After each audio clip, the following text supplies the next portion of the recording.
Air signs, tignan po natin kung ano yung mensahe para sa'yo ngayong araw. Keep in mind po na ito ay general reading lamang, so hindi po lahat ay makaka-relate. So be open-minded. Sa mga hindi pa po nakasubscribe dito sa ating channel, please subscribe na po kayo and pa-like na din po ng ating video. At sa mga nais naman po mag-avail ng ating private readings ng ating Evil Eye Amulet, makikita nyo po yung link sa description box. Tarot Intentions by Aliana Reyes. Yan po yung ating Facebook page. At nandyan na rin po yung ating email. Yan. Cleanse natin yung space. This is our space. Spirit guide. Okay. Check po natin. Ano yung mensahe para sa'yo? Air signs. Gemini, Libra, Aquarius.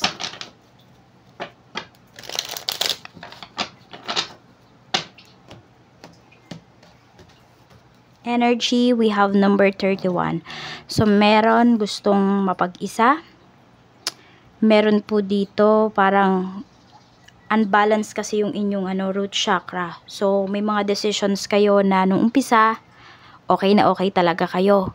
Parang feeling mo, yun na talaga yung final decision mo. Pero parang palapit ng palapit yung decision na ginawa mo na yon or yung consequences ng decision na ginawa mo. Napapaisip ka kung tama ba talaga yun. Or yung iba naman po sa inyo is pwede pa naman kayong mag-back out dun sa decision na yon.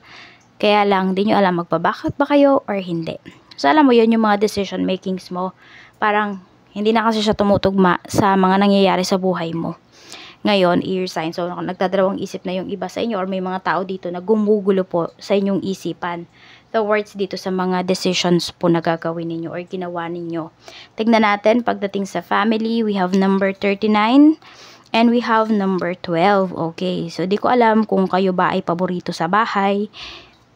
Air signs, it's either paborito talaga or paboritong pagalitan. Or feeling mo kasi nape-pressure ka. Ayan. So, parang ganito nakikita ko. Sa bahay, you feel na hindi ka paborito kasi lagi kang pinapagalitan, laging nakatingin sa'yo, lagi kang nape-pressure. For some of you naman, na kayo yung paborito, yun yung nafe-feel ninyo. Hindi naman kayo natutuwa kasi yun nga, laging may nakabantay sa inyo, lagi kayo yung nakikita. Yung kamalian, yung kung ano man. Tapos yung iba naman na kapatid mo, pwede pala na, nagsiselo sila kasi they feel na lahat ng atensyon binubuho sa'yo. Or the other way around, air signs. Pwede naman na ikaw yung parents dito. Tapos ganun pala yung nafe-feel ng mga anak mo. Pag medyo masyadong meron kang tinututukan dito. Check po natin. Pagdating naman sa friends, we have number 4. At we have number 22. So, medyo mag-iingat ka lang, air signs. Kasi meron kang kaibigan dito na hindi po talaga totoo sa'yo. Yes, pinaplastic ka lang. Meron naman dito, maaring may nagkakagusto sa'yo. Pero hindi niya maamin. Maaring same kayo, mutual yung feelings din niyo sa isa't isa. Kaya lang, yung kaibigan mo na to, hindi po yan aamin sa'yo. Yes, pwede na, siya, clingy siya sa'yo. Pwede kasi na mo to opposite sex mo. Or pwede naman, could be same sex. So, yun, parang hindi siya aamin talaga sa'yo. Pero, alam mo yun, yung parang ginagawa ng magkarelasyon. Pinapakita niya yun sa'yo. Okay, nagiging sweet siya sa'yo. Napaka-clingy niya sa'yo. Lagi kanyang ina-update. Yung mga ganun. So, naguguluhan ka dito. So, mag-ingat ka na lang kasi baka naman mamaya pinaglalaroan ka lang because we have the book.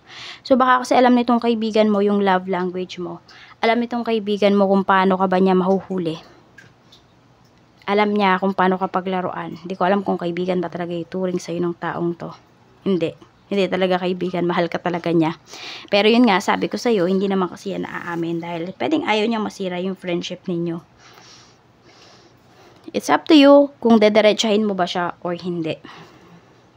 Pagdating naman sa love life, ayan. So, we have number 52.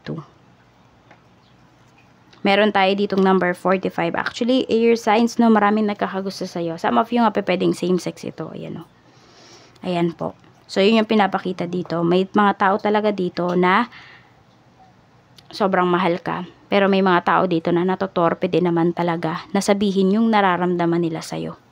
Pero merong aamin sa'yo, air signs, because they can't handle na yung feelings nila para sa'yo. Okay, we have number 54. Mukhang may manliligaw sa'yo dito. Or yung iba naman sa inyo, maaaring kung ikaw ay nanligaw, air signs, meron ka pang ibang kasabay. Oo. Doon sa nililigawan mo. Sa kaperahan naman, we have number 18. And we have number 1. Ang ganda po ng kaperahan ninyo dito, air signs. Ano yun? Growing yung money mo. Meron din kayong isa-celebrate. Ayan po. Or meron kayong pinag-iipunan dito at malapit nyo nang ma-achieve yung goal po ninyo pagdating doon sa ipon na yon. Tignan natin, spirit guide, ano pa po yung mensahe? Yung pagkukuhanan or panggagalingan ng pera na ito, air signs, pwedeng side hustles mo. Check natin pagdating naman po sa career. So we have number 39 and we have number 30. So, kung gusto niyo pang ma-extend yung kontrata po ninyo dito pagdating sa inyong career, ibibigay po yan sa inyo. Meron kayong offer na marireceive. Actually, magiging masaya kayo dito. Kung kayo naman ay may pinaglalaban pagdating dito sa inyong company, makukuha niyo po yan. Ibibigay po yan sa inyo. Pero more on about sa kontrata to, yung pinapakita sa'yo. So, kung ano man itong mga gagawin niyo pagdating sa inyong career, mangyayari talaga siya. So, huwag kayong panghinaan ng loob, air signs.